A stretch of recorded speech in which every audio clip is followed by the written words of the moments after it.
cérebro libera vários hormônios. Dois exemplos são o opiato natural, que é quimicamente parecido com a morfina, para controlar a sensibilidade do organismo à dor, e a gonadotropina, o hormônio sexual, que resulta em um estímulo sexual ou estímulo agressivo. A gente vê, dependendo da música, de como ela é tocada, ela agride o nosso corpo, o nosso cérebro. E tem vários estudos científicos que falam sobre isso. Eu achei interessante um estudo que eu vi, que fala do efeito da música nas moléculas de água. Então, pensa, quando eles colocavam uma música mais nesse tempo, esse ritmo correto entre 1 e 3, como por exemplo a música clássica, as moléculas de água elas ficavam com desenhos, formas bem organizadas e bonitas. E quando tocava uma música de rock, elas ficavam completamente bagunçadas, sem forma nenhuma, como se as moléculas de água fossem destruídas. Então, se a gente for pensar, o nosso corpo ele é feito de 75% de água, como que isso não afeta o nosso corpo, não afeta as nossas células e todo o nosso funcionamento, né? Então, ele é muito sério. Nenhuma música pode incorporar bateria sem que seja transformada de forma automática em um híbrido de rock ou de jazz. E aí, um pouquinho mais, falando dos efeitos da música no nosso corpo, eu trouxe alguns textos que achei muito interessante, que também está de acordo ali com a nossa igreja, né, com a filosofia. O Dr. John Diamond, ele é um médico, ele fez um estudo sobre os efeitos da música no nosso corpo, e ele concluiu que o homem possui ritmos, nós possuímos ritmos em todo o nosso corpo. Então a gente possui o ritmo da respiração, o ritmo dos batimentos cardíacos, do pulso, da fala, dos passos. E quando o ritmo da música corresponde a esse ritmo natural do nosso organismo, ele produz um sentimento de êxtase, alerta, paz e energiza a mente no corpo, facilitando equilíbrio e autocontrole.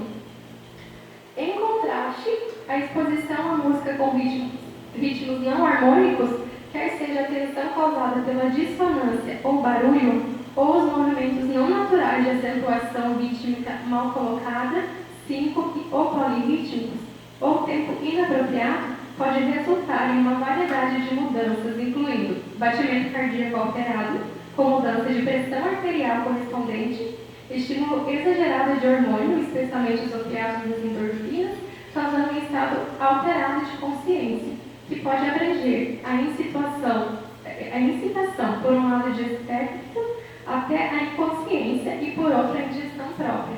Então, a forma como ela é tocada pode alterar nosso estado de consciência e pode fazer muito mal ao nosso corpo. E aí, para a questão, né? Será que a música afeta a saúde mental, a saúde física do homem? Textos ali, pesquisas, mostram que quase não existe função no organismo que não seja afetada pelas notas musicais. Então, a música, ela afeta completamente o nosso corpo.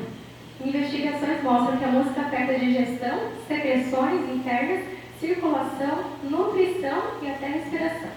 Até mesmo as conexões nervosas dos cérebros são sensíveis a princípios harmônicos, né? Como tudo está relacionado no nosso corpo. E por que isso ocorre através da música? Os nossos ouvidos, acontece o processo, como que acontece o processo dos sons, né, na nossa mente? Então, as ondas sonoras, que são as vibrações, elas entram nos nossos ouvidos e atingem o nosso tímpano, e a partir daí elas são transformadas em impulsos químicos e nervosos, e eles são registrados nos cérebros em diferentes tonalidades de som que ouvimos, né? Eles são registrados a partir desse jeito. E as raízes dos nervos olfativos, elas são mais extensas, têm conexões mais extensas do que outros nervos do nosso corpo humano. E é por causa dessa conexão das raízes mais extensas que não há quase nenhuma função no organismo que não seja afetado pelas pulsações e combinações harmônicas dos sons musicais. Olha que interessante, né? A música que não depende do cérebro mestre, que é o nosso centro da razão, para entrar no organismo, ele pode ainda estimular através do tálamo, que é a estação de todos os sentidos. Ele pode estimular sensações e sentimentos. Uma vez que o estímulo é capaz de alcançar o tálamo, o cérebro mestre é automaticamente invadido. Toda vez que um sentido afeta o tálamo, que predomina os sentidos, o nosso cérebro mestre, que é o nosso córtex pré-frontal, ele é invadido automaticamente. E se a gente for parar para pensar nas músicas do culto, né? Tantas músicas que nós ouvimos em casa, mas principalmente as músicas do culto. mensagem de Deus. Então, a nossa mente precisa estar aberta para entender o que Deus está querendo nos dizer, né? Ter discernimento para entender aquilo que Deus quer nos dizer. E, dependendo da música que a gente coloca, isso interfere, né, na nossa compreensão. A gente pode não conseguir entender e não conseguir deixar Deus falar conosco, se manifestar conosco. Porque o nosso cérebro fica embotado e os sentidos sobrepujam a nossa consciência, né? Além de produzir os hormônios que a gente viu. E aí a gente não consegue discernir a mensagem de Deus. Todos os nossos pensamentos geram sentimentos e geram comportamentos. E esses comportamentos, quando repetidos, eles se formam hábitos na nossa vida. E os hábitos têm o poder de modificar o nosso caráter. E se a gente for parar para pensar que o nosso caráter é a única coisa que nós vamos levar para o céu, como que nós estamos transformando o nosso caráter? A música e tudo que entra pelos nossos sentidos, elas têm esse poder de modificar o nosso caráter. Por isso que ela é tão séria também. Toda tentativa de cristianizar a música rock secular, mudando suas letras, resulta a prostituição da fé e adoração cristã, por 5 razões. Primeira, a música rock distorce a mensagem da Bíblia e o veículo afeta a mensagem. Segunda, compromete a posição da igreja em relação à separação do mundo. Deus pede separação entre o santo e o profano, né?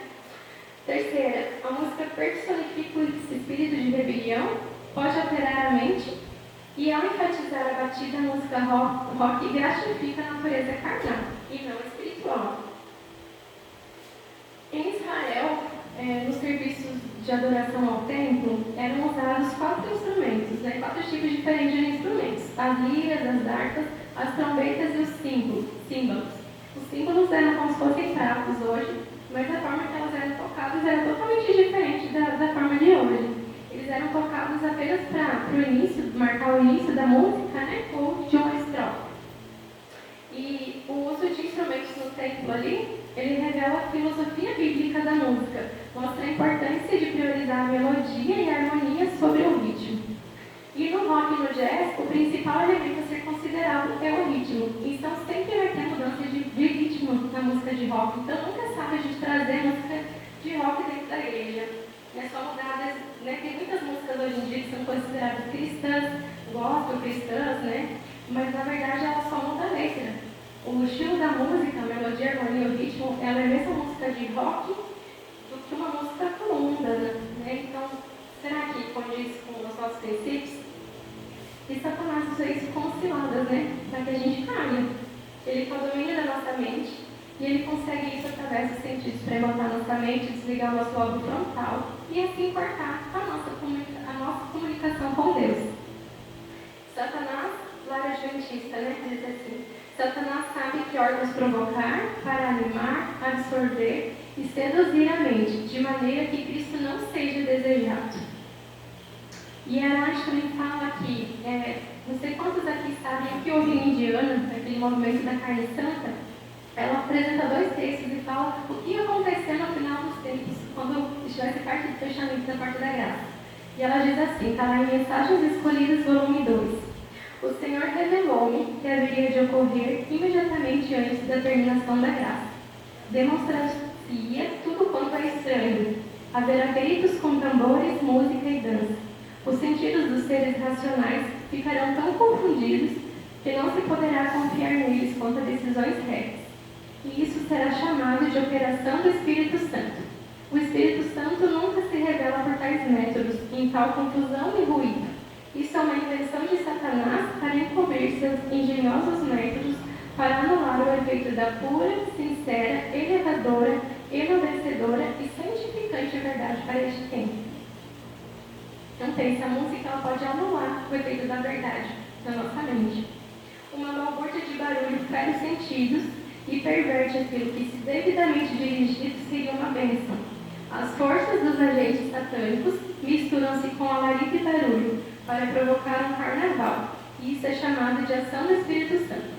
Essas coisas que aconteceram no passado, lá na carne santa em Indiana, vão ocorrer no futuro. Satanás fará da música um laço pela maneira porque é dirigida, como se certo.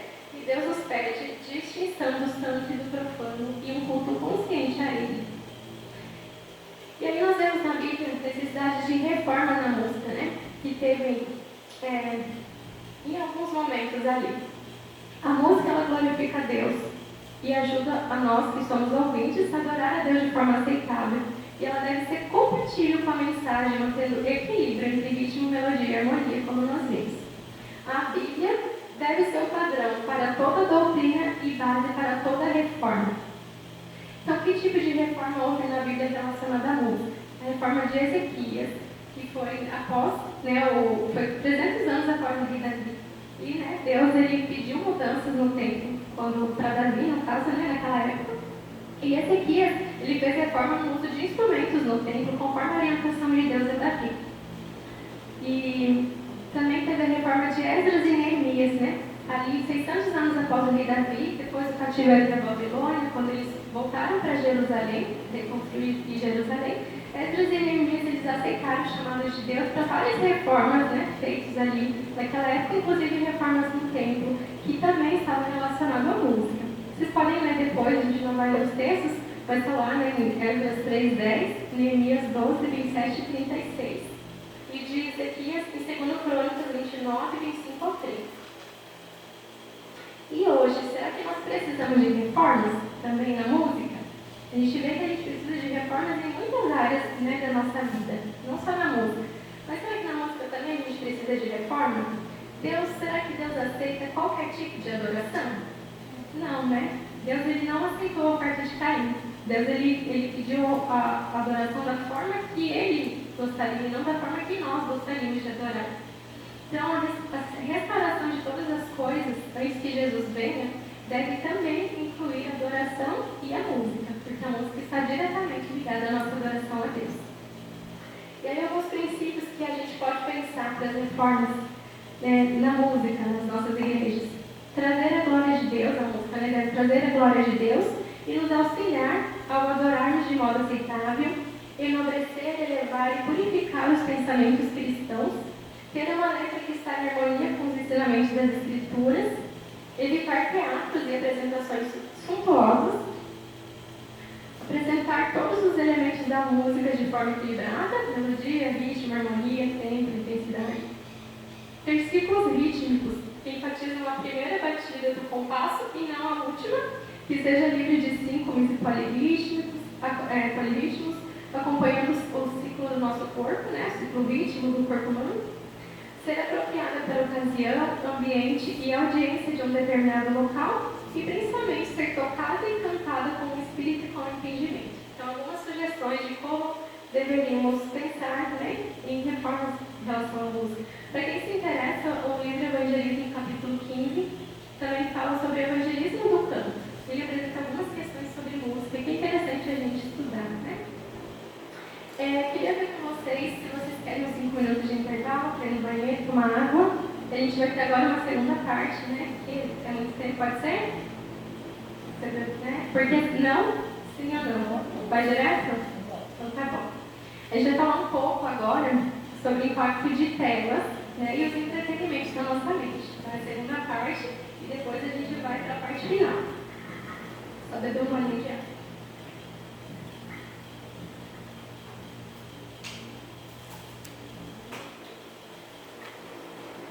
No início, a gente viu um pouquinho sobre o que acontece quando a gente está na frente da TV, na frente de um entretenimento. Então, aqui a gente vai mostrar um pouquinho o que acontece quando a gente está na frente de uma TV assistindo alguma coisa. Lembrando, em 30 segundos que a gente está assistindo TV, o nosso cérebro entra em estado alfa, E aí nós paramos de pensar nas informações que entram no nosso cérebro e muitas informações elas vão entrar de uma vez só. Em 90 segundos que nós estamos na frente de algo assistindo algo, a circulação do nosso lobo frontal é diminuída. Ela é diminuída e ela é desligada em apenas 90 segundos. E o nosso cérebro está em estado relaxado, E aí, nós não temos controle mais do que entra sobre o nosso cérebro. Não temos controle nenhum. E com o passar do tempo, se isso é muito repetido, isso gera problemas, como depressão, ansiedade, problemas de comportamento, porque é diminuído essa circulação sanguínea aqui no nosso lobo frontal. Então, se o entretenimento ele anula o nosso lobo frontal, quanto mais tempo se passa em frente à TV assistindo um entretenimento, menor vai ser o fluxo cerebral no nosso córtex pré-frontal. Então, isso é bem sério. Vou passar agora para vocês entenderem um pouquinho melhor um médico falando sobre isso que eu falei para vocês. Ele está em legendado, mas então, vocês podem prestar atenção que é um vídeo bem legal. Você pode colocar para mim, Moro? Esse aí, só na frente.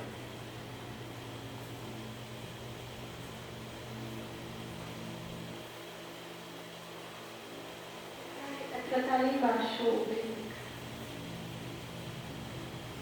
Ok?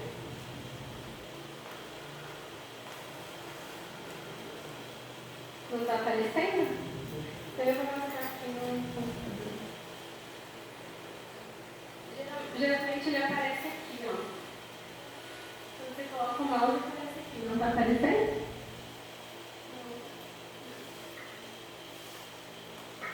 Vou mostrar aqui.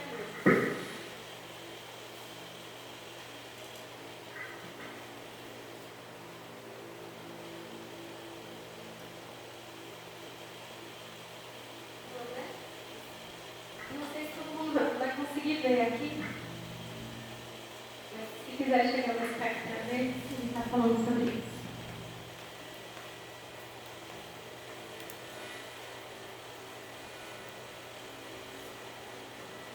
Não vai dar para ler, tá? Dá para ler? Não. Eu vou tentar ler para vocês então. Vou ler o que está falando. O lobo frontal do cérebro é o centro da espiritualidade, moralidade e da vontade. Na verdade, a porção analítica de nosso cérebro é lá que as decisões são tomadas. Representa um aspecto crucial a relação de nossa felicidade futura com como bem nosso lobo frontal está funcionando.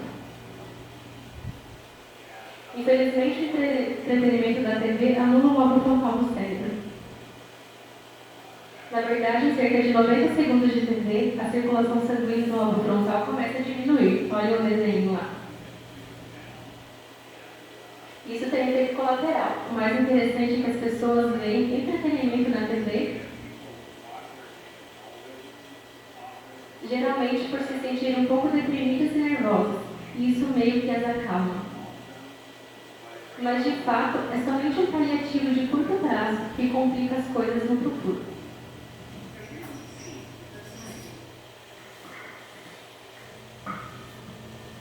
Deu para ver a imagem ou não? A imagem deu? Que pena que não passou ali, que eu queria passar um vídeo depois que ele é muito interessante, mas talvez dê para ver a imagem ele está falando posteriormente. Bom, os filmes 3D, pode passar. Em relação aos filmes 3D, o que acontece no nosso cérebro é que o cérebro ele processa todos os estímulos sensoriais que entram ali de uma só vez e produz pouca atividade, né? Então, como o nosso córtex está relacionado aos nossos pensamentos e escolhas morais, ele está basicamente desativado nesse momento. Então, é ali que nós tomamos as decisões e falamos com Deus.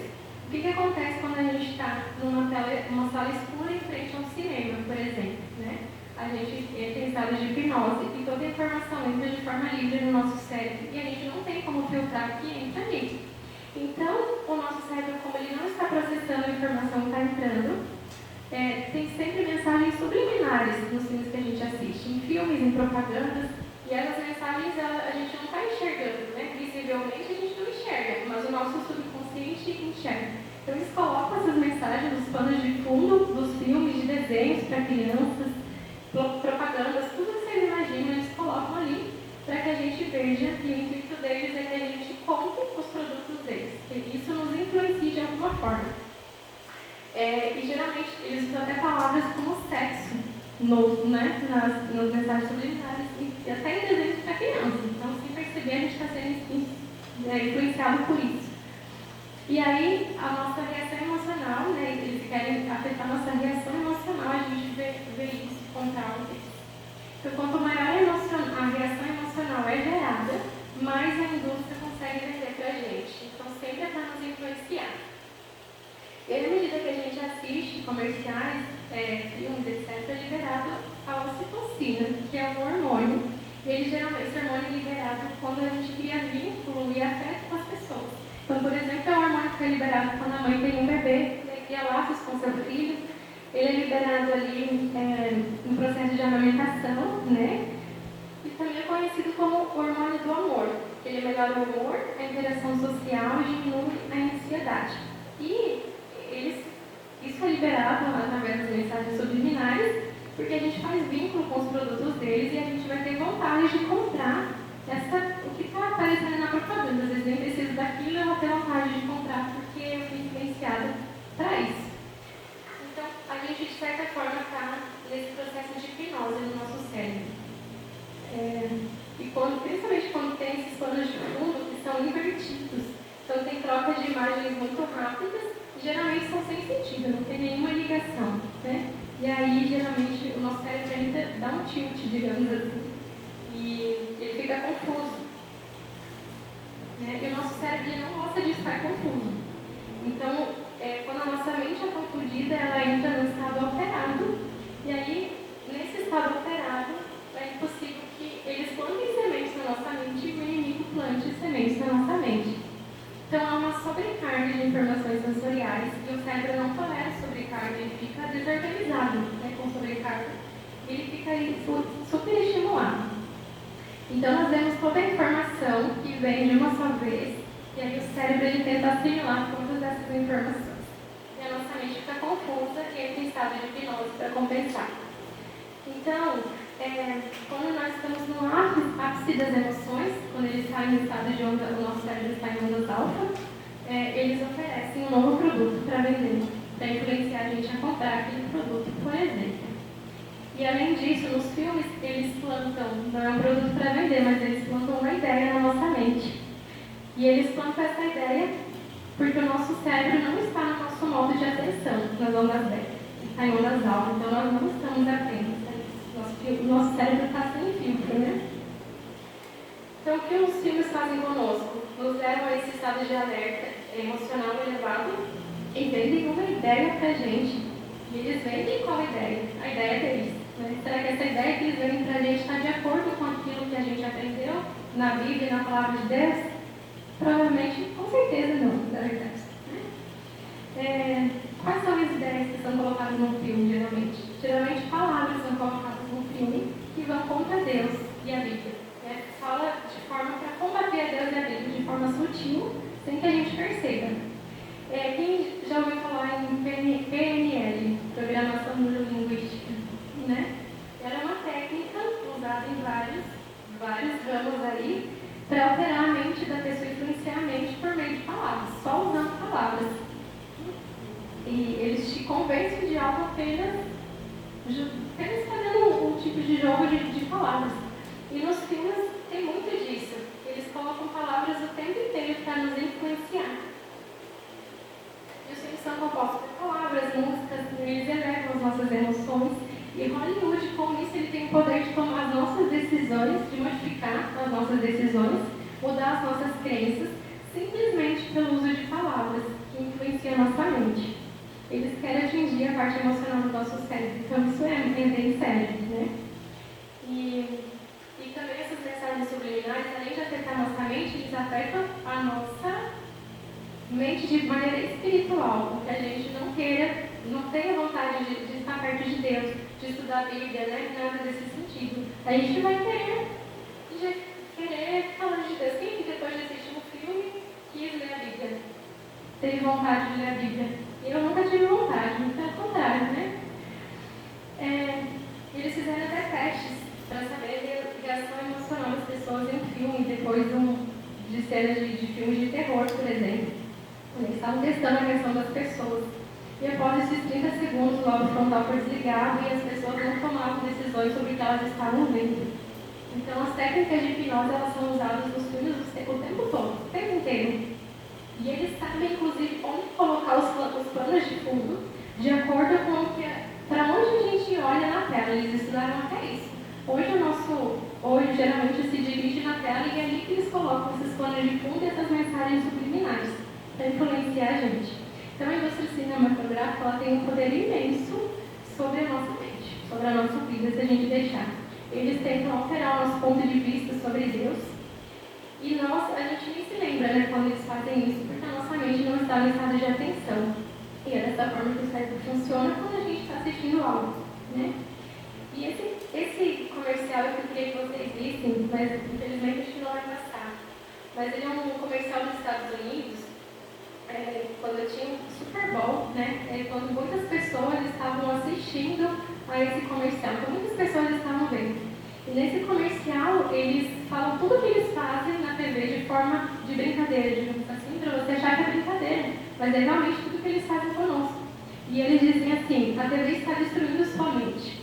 E no vídeo ela fala: nós vamos destruir a sua mente, fazer ela virar como papinha de bebê. E o que você vai fazer? Você vai desligar? Você não pode fazer nada. Você vai desligar a TV ou o seu computador? E eles continuam falando, e é bem interessante, assim, né? E tem um slogan no final que diz: esse é um enredo maligno para destruir o mundo. Destrute. Eles falam assim ainda. Acho que não vai passar, né? Você pode tentar de novo? Não está clicando, né? Vou ver se vocês conseguem assistir. Esse vídeo é muito, muito importante. Vocês conseguem enxergar? Depois eu leio. Conseguem enxergar aqui? Ela não. Vem mais pra cá, né? Vem mais pra cá.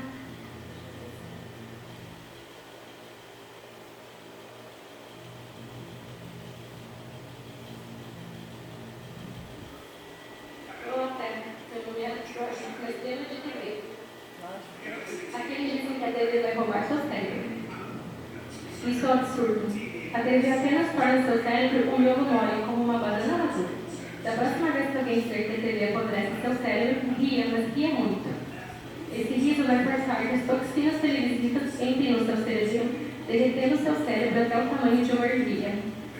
Seus pais têm razão, seus professores também, até o líder dos escoteiros que anda de bermuda tem razão. A TV apodrece sua mente aos poucos, deixando-a como consistência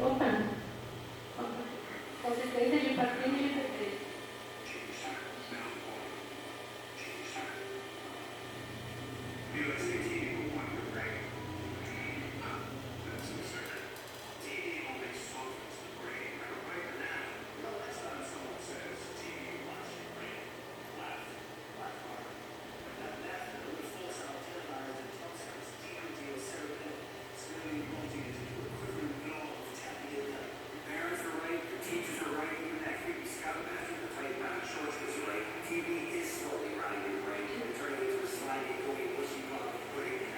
E não tem nada que você possa ver, eu só acabei de falar o que acontece. E você ainda está vendo TV. Incrível.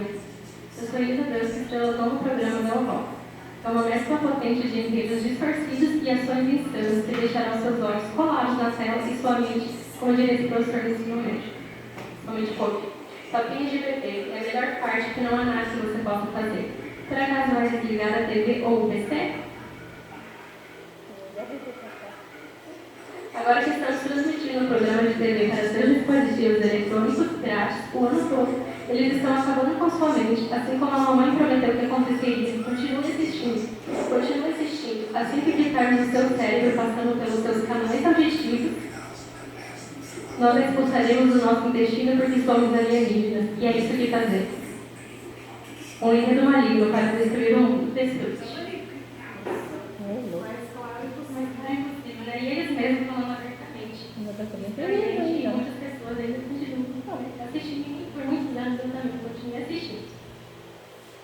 Aí às vezes a gente pode dizer, mas é só um pouquinho, né? Não tem problema. O que isso vai influenciar? O que esse pouquinho vai me influenciar? Isso não vai me afetar, é só um filme, é só um desenho.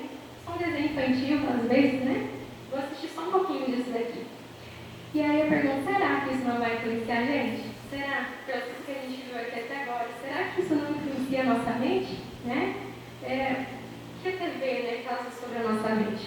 A nossa fisiologia, ela acontece da mesma maneira em todo mundo. Então não tem como ser diferente. Pode ser que você ache que não te afete, mas ela sempre vai te afetar, porque ela afeta os seres humanos da mesma forma.